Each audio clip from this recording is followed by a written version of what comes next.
అసలు లడ్డు ఎందుకు ఇలా పేవలంగా ఉంది, లడ్డు ఎందుకు ఇంత విడిపోతుంది, లడ్డు ఎందుకు బ్లాస్ట్ అయిపోయింది, లడ్డు అట్టు పెడితే పేలిపోయేది.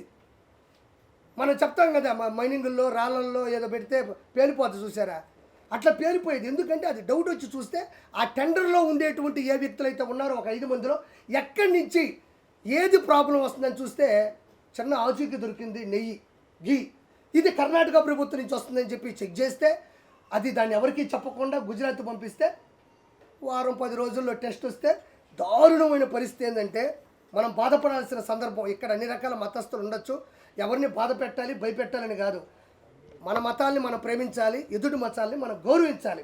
చూడండి ఇక్కడ ఏముందంటే, రోజాను ఉద్దేశించి ఆ రోజే చెప్పుకుంటా, తిరుమల తిరుపతి దేవస్థానం మీద అక్రమం జరుగుతుంది, అవినీతి జరుగుతుంది, రౌడీ రాజకీయం జరుగుతుంది అని నేను ఆ రోజు చెప్పాను. పసుపు నీళ్ళతో తిరుమల కొండ మొత్తాన్ని శుద్ధి చేయాలని కూడా ఆ రోజు నేను చెప్పా. మీరు వెనక్కి వెళ్ళి చూస్తే మొదట మాట్లాడిన వ్యక్తిగా నేను నిలబడిపోతా. ఎందుకంటే ఆ రోజుల్లో మాట్లాడాలంటే ఆ 4 నెలల క్రితం విపరీతమైన భయం.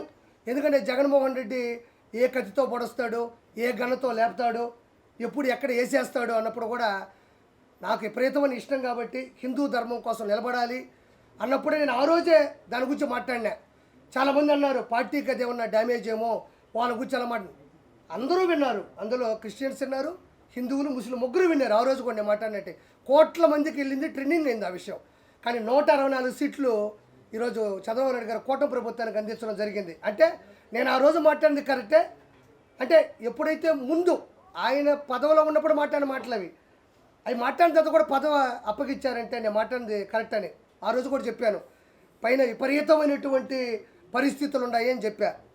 దాని ముందు నేనేం చెప్పా అంటే, ఆ రోజు ఈరోజు చెప్పేది ఏంటంటే, అన్నప్రసాదాన్ని అవహేళన చేశారు, నాసిరకం చేశారు, లడ్డూ ప్రసాదాన్ని పాడు చేశారు, పూజారుల్ని పండితుల్ని బ్లాక్మెయిల్ చేశారు, ఎక్కడ మంత్రాలు గోవిందనామ స్మరణాలు స్మరింపకుండా బ్లాక్మెయిల్ చేసి కొట్టారు, పైన అన్యమత ప్రచారాన్ని విస్తృతంగా ప్రచారం చేశారు.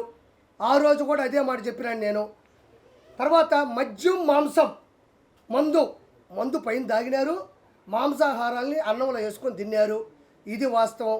పైన రియల్ ఎస్టేట్ చేశారు, బిల్డర్లు పైన కూర్చొని మందు తాగుతూ వాళ్ళ వ్యాపారాలను కూడా ఎలగబెట్టారు. తర్వాత సామాన్యమైనటువంటి దర్శనానికి మెట్ల పైన నడుచుకెళ్ళే దర్శనాలకి ప్రాధాన్యత పూర్తిగా తగ్గించేశారు.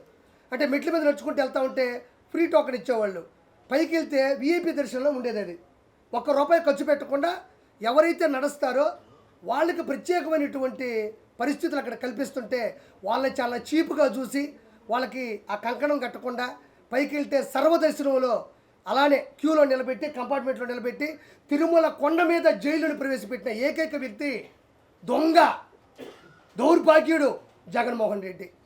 కంపార్ట్మెంట్లో పోతే లోపల పోతే దద్దోజనంలే, పులిహోరలే, చక్కటి మజ్జిగలే, పాలులే, సాంబార్ రైస్లే, ఎక్కడ కింద నుంచి పైకి నడుచుకుంటూ వెళ్ళే పేదవాళ్ళు కావచ్చు, దేవుణ్ణి విపరీతంగా ఇష్టపడి కోట్లు ఉండేవాళ్ళు కూడా కావచ్చు, వాళ్ళు ఏంటంటే డబ్బులు పెట్టి పెద్ద దర్శనాలు మనకొద్దు, దేవుణ్ణి మనం క్యూ లైన్లో వెళ్ళి చూస్తేనే అదొక గౌరవం అని చెప్పి వెళ్ళే వాళ్ళకు కూడా లోపలికి సర్వదర్శనానికి వెళ్ళే మన క్యూ లైన్లోకి వెళ్తే చాలు ఒక 20,000 మందిని ఆ పక్క ఈ పక్క తాళాలు వేసేసి ఫ్యాన్లు మొత్తం ఆపేసి అక్కడ అద్భుతంగా ఇచ్చే సాంబార్ రైస్ ప్రపంచంలో ఎక్కడ దొరకదు ఆ టేస్ట్. సాంబార్ రైసు, దద్దోజనం, పులిహోర, చక్కటి మజ్జిగ, చక్కటి పాలు ఇచ్చేటువంటి పూర్తిగా ఆపేసి ఫ్యాన్లు ఆపేసి జైల్లో పెట్టినటువంటి పరిస్థితి. అక్కడి నుంచి కంపార్ట్మెంట్లోకి వెళ్ళినా కూడా ఇంతకుముందు 54 ఇంచెస్ నుంచి 100 పైనుండే ఇంచెస్ టీవీలు పెట్టేవాళ్ళు, గోవిందనామ స్మరణాలు, వెంకటేశ్వర స్వామి మహిత్యం, అన్నమయ్య సినిమాలు వేసేవాళ్ళు. ఇప్పుడు పోయి మీరు చూడండి, మీరు వెళ్ళి చూడండి, అంటే ఇప్పుడు మారుంటుంది, వచ్చి కూడా 3 నెలలే కాబట్టి ఇంకా మార్పులు వస్తాయి. పైకి వెళ్తే ఆ లోపలికి వెళ్తే ఒక్క టీవీ కూడా ఉండదు. తిరుమల తిరుపతి దేవస్థానంలో ఇన్ని కోట్లు హుండీలు వస్తుంటే, ఇన్ని కోట్ల రూపాయలు, ఇన్ని కోట్ల మంది డబ్బులు హుందాగా హుండీలో వేస్తుంటే, కానుకలుగా ఇస్తుంటే టీవీలు ఎందుకు అక్కడ లేవు? కింద నుంచి నడిచే సామాన్య భక్తులకి మజ్జిగ నుంచి నీళ్ల కానించి నేను చెప్పిన అన్నప్రసాదాలు ఎందుకు లేవు? లడ్డూలో జంతు కొవ్వు కలిపారా లేదా అన్నది శాంపుల్స్ ఇస్తే ల్యాబ్ టెస్ట్లో బయటపడింది. దీన్ని ఎందుకు ఇప్పుడు బలంగా నమ్ముతున్నారంటే ల్యాబ్ టెస్ట్లని ఒకటి నమ్మాలా, ఆంధ్రప్రదేశో తెలంగాణలో ల్యాబ్ టెస్టులు అంటే ఏదో రాజకీయం జరిగింది అనుకోవచ్చు. మన రాష్ట్రం కాదు ఇది.